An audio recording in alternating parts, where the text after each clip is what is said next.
Olá, hoje a gente vai conversar sobre um sentimento bem comum para muitos cristãos. Aquele medo de falhar espiritualmente. Sabe, é algo fundo, às vezes até paralisa. É verdade. Temos aqui uma análise que, olha, tenta entender isso melhor. De onde vem esse medo? Qual o papel da graça de Deus nisso tudo? E, tipo, o que fazer na prática? Uhum. A ideia é, bom, não só olhar para o problema, mas ver se ele não pode ser, quem sabe, um ponto de partida para algo mais profundo com Deus. Vamos investigar isso. Olha, essa busca por um propósito, por significado, é quase universal, né? E quase sempre vem junto aquele receio. Será que eu dou conta? Seja do que a gente espera, do que os outros esperam. Exato.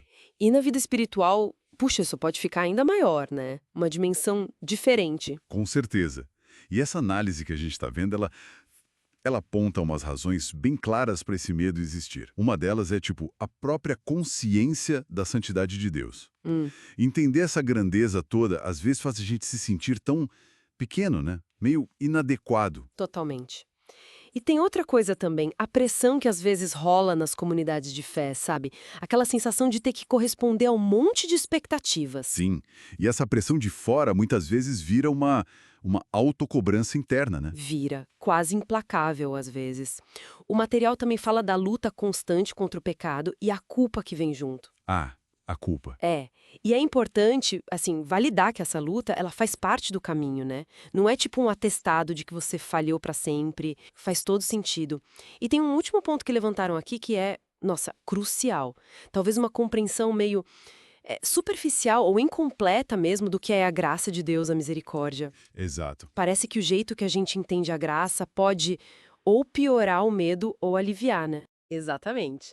O fascinante é ver como essas coisas se conectam, sabe? Uhum. A gente percebe a santidade de Deus e, ao mesmo tempo, a nossa natureza, que falha.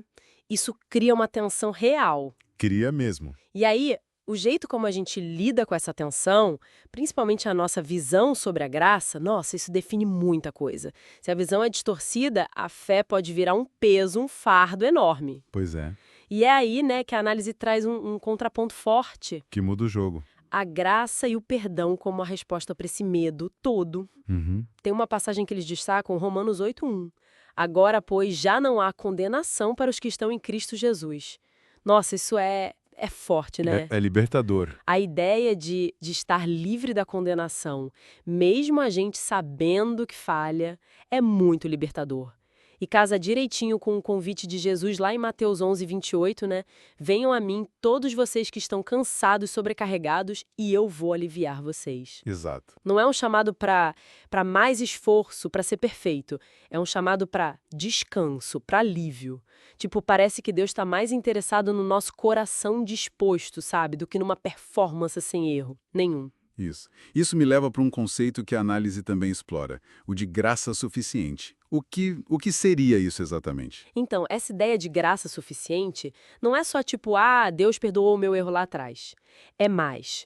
É uma força constante, sabe? Uma ajuda diária que sustenta a gente, mesmo sabendo que a gente vai tropeçar de novo. Entendi. É contínua. É dinâmica, tá sempre ali, disponível. E quando a gente entende isso, nossa, ataca direto a raiz do medo de errar. Porque a restauração também é contínua. Não é sobre nunca cair, mas sobre ter certeza de que tem ajuda para levantar. Faz muito sentido. Então, sabendo disso, ah, a análise dá umas dicas práticas, né? Umas abordagens.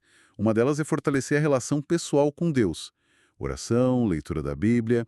Como isso ajuda com o medo especificamente? Ajuda porque, assim, quanto mais você conhece o caráter de Deus, não só a santidade, mas também a misericórdia, a paciência dele, mais você confia nessa graça que é suficiente, entende? Sim. A relação pessoal vai nutrindo a compreensão correta de quem Deus é de verdade. E isso desfaz aquelas imagens distorcidas que acabam gerando medo. Legal, faz todo sentido. Outra sugestão é aceitar que o crescimento espiritual é um processo gradual. Isso parece ir meio contra a nossa pressa por resultado, né? Totalmente. A gente vive numa cultura que quer tudo pra ontem, né?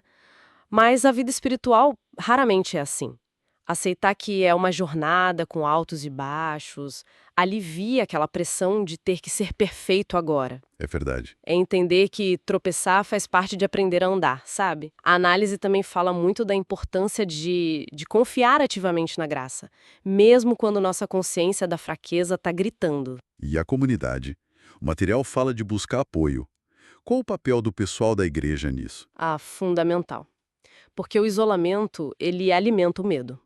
Quando a gente compartilha as lutas numa comunidade que é segura, que encoraja, isso pode quebrar esse ciclo, sabe? Uhum. Perceber que os outros também passam por coisas parecidas, que a gente pode ser vulnerável e ser acolhido, isso é muito poderoso. Mostra que ninguém está sozinho nessa. E que o apoio mútuo faz parte de viver a graça. E claro, né, praticar o ciclo. Errou, reconhece, confia no perdão, segue em frente e aprende com isso. Então, pra gente amarrar aqui, o medo de falhar espiritualmente, ele existe, pode ser bem intenso, mas ele não precisa ser o fim da linha. De jeito nenhum. Ele pode até virar um ponto de virada, talvez. Um convite para a gente ir mais fundo na graça, para crescer em confiança, mesmo que aos poucos. A chave parece ser essa croca, né? Sair daquela busca sem fim por uma perfeição que a gente não alcança Isso. e ir para uma confiança contínua na restauração que Deus oferece. Exatamente. E sabe, fica até uma reflexão para quem está ouvindo a gente. Se essa graça é mesmo o suficiente e se o crescimento é um processo, como será que a nossa jornada espiritual poderia mudar? Se o foco saísse dessa autocobrança de não falhar e fosse por uma aceitação mais honesta da nossa humanidade, sabe? Mas combinada com uma confiança radical na restauração que Deus dá. O que será que essa mudança de perspectiva poderia destravar na nossa fé? Fica a pergunta, né?